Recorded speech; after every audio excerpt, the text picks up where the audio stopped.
Well, we're out and about in the streets again. It is the coldest day in Johannesburg, but we've got a winter warmer for you. Hello, my name is Sutrumea, and this is Kaya Sports TV. We've got a great show lined up for you. Now, this week, we are out at the Maslow Hotel, and we are talking Charity Showdown. Plus, we had a great conversation with the young up-and-coming golfer that is Sipho Bujela, and Sandy van Heerden catches up with the box.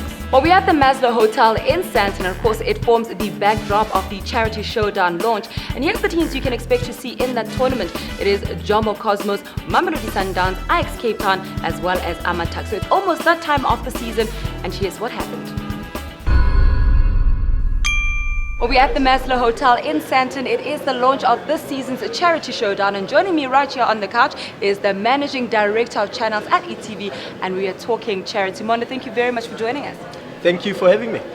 Monde, this is the second year that you're running the Charity Showdown. You must be quite experienced now. It was great the last time. We're looking forward to even more excitement. What have you learned in the past 2 years? I think the important thing is firstly to probably kick it off is just to understand, the value sport has in terms of the ability the sport has in terms of touching lives and changing lives. We consider ourselves, a South African brand. We always try and find opportunities and content opportunities that resonate with the market. So football is an obvious sort of destination. We also consider ourselves the entertainment destination of choice. So that marriage worked out. We partnered with the Lunchbox Fund last year, which feeds school kids in disadvantaged areas of the country. Managed to commit to feeding 500 children throughout the year. This year we obviously have a much larger target. We've got fantastic teams, a fantastic lineup, and hope to continue with the initiative. How did you guys decide to partner with the Lunchbox Foundation? I think a big part of our CSI initiative is really focused on education. Education is, we've recently launched a CSI umbrella brand called Unite, which sort of consolidates all our sort of community activities. Lunchbox Fund, it was a perfect fit once again because they work with schools in very key areas where our audience is, and that's townships, that's in rural South Africa.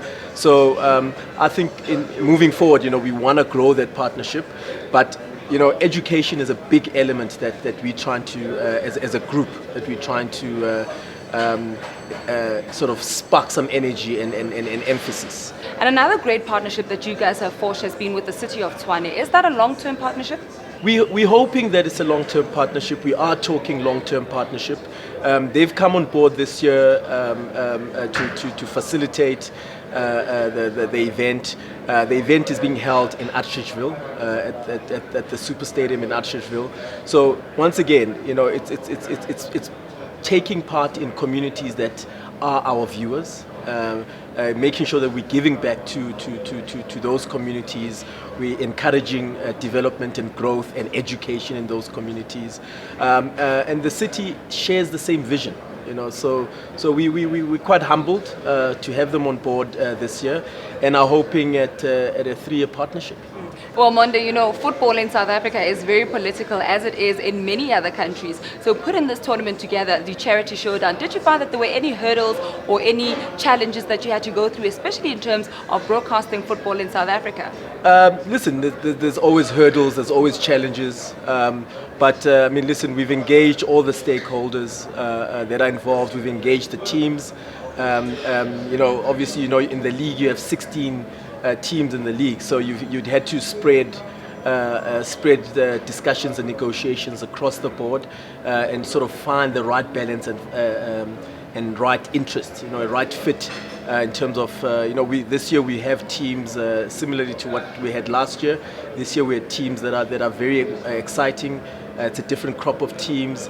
They also believe in giving back and using this time in terms of the off season to give back.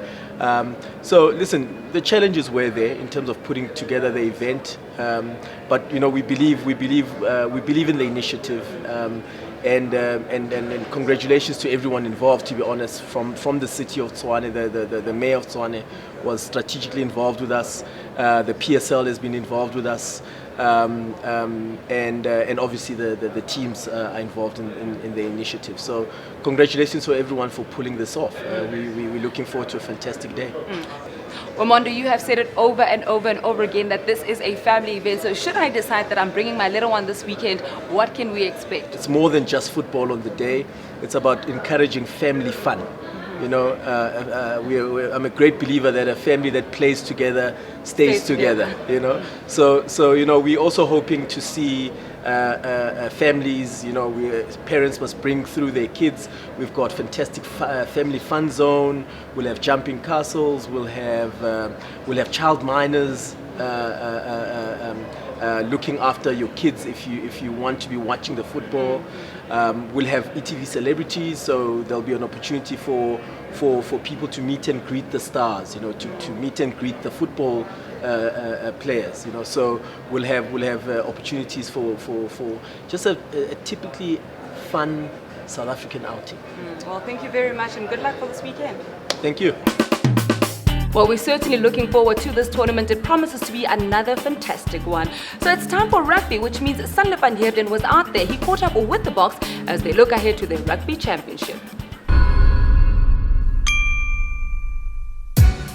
Well, welcome to another edition of Sidestep with myself, Sanle van Heerden. Guys, the Springboks get to start a hectic season in rugby. Rugby Championships up and running, World Cup coming up in a few months' time. And today we had the opportunity here at Investec to pick the brains of former Springbok captain John Smith, as well as loose forward AJ Fenter. They had a lot to say. Check it out for yourself. Loose forwards, which you were one yourself, Dwayne Vermeulen, Willem Alberts, key guys out. How important are they for the Springboks going into the Rugby Championship and then later the World Cup? Yeah, immensely. I mean, we've spoken in depth about Willem Alberts, his ability to change the matchup really. Dwayne Vermeulen this year has been the an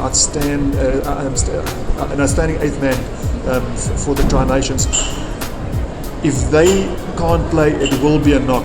Not only because their playing ability, but also the experience they bring to the team and making guys around them feel more at ease. But again, we've got so much depth in this country. Like a guy like Kriel, in my opinion, he's not even in the squad, and that will be a possible opportunity for him to come and showcase what he can do at this rate. How does Hanekom find that balance, having to work with what he's got for the World Cup? Tricky because he's got to, he's got to also bear in mind that he's got to eventually get to his starting lineup sooner rather than later. His only problem is that the guys that he wants to start, he's got to start getting the kind of a medical advice, knowing who will be fitting. So he's in a very precarious position, and I guess that's why it's such a difficult job to do as a swimmer coach. And right now, I think he's doing the best with what he's got in front of him. Well, remember, you do still have a chance of having your face on the back of their Boks jersey as they prepare for their World Cup campaign. All you have to do is go to www.homegroundadvantage.co.za and upload your selfie, and maybe you could be on the back of the Boks jersey. Now then, we switch gears to golf. A young golfer, Sipho Bujela, all the way from Pimville in Soweto. He's up and coming, and we talk to him about his career and how far he's come. I started off when I was 13. A friend of mine who was already in the game invited me to join him to the golf course. At that point, it was just like to come there and see what is happening. And I didn't know anything about golf back then. I was still a soccer player.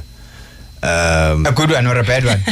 A good one. I've always been a sports person, Okay. and I've always excelled in what I'm doing. So that friend of mine, he took me to the golf course to teach me a few things about golf. But back then I wasn't interested in all that. But when I kept on coming to watch him play, I kind of got the interest and the passion to do what he's doing. And another thing, I started to caddy there at Pimville Golf Club. Yes. So that helped me a lot to learn more about the game and to to know the game of golf and what is happening, because I was very clueless about what was happening. I thought like golf is just a sport just to play, you know, on weekends, just for fun. That is not a professional sport. Yeah, back then, I knew there were Tiger Woods and all that, but you know, I saw old people playing there, so I was kind of confused. But, yeah, even old people can play this game, so it's a nice game. So for me, I got the love for it as I played and got improving and seeing myself playing better and better each and every day. What would you say is your greatest achievement thus far as a professional golfer? My greatest achievement so far as a pro golfer, it's when I played at Zambia, and I was a co-leader after 2 rounds.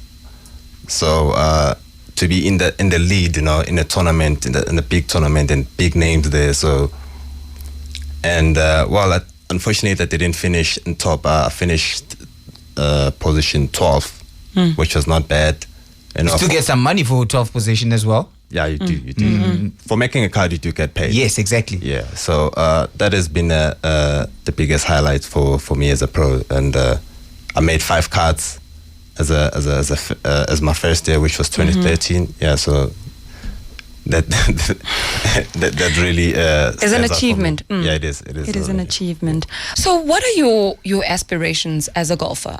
Well, I see myself, you know, playing in a big league, which is the PGA Tour. You know, that's a big league, PGA Tour and the European Tour. Well, Sunshine Tour, it's one of the best tours, you know, in Africa, and it's really rated well, you know, in the world, and that's where Charles Schwartzel, George Goutet, they come from. You know, they all studied here. So, I want to see myself I want to win tournaments. You know, I want to start here at home. I want to win some tournaments, and I want to set the record, you know, to win as much as possible. So that's my dream, and I want to make it big, and I want to see myself ranked in the ranked top in the world. So that's my biggest dream, is to see myself there. Well, that is all we have for you on the show this week. Remember, we are back again next week, and this time around we are talking athletics. We have some of the best athletes in South Africa as they prepare for the IAAF World Championships. Until then, it's goodbye.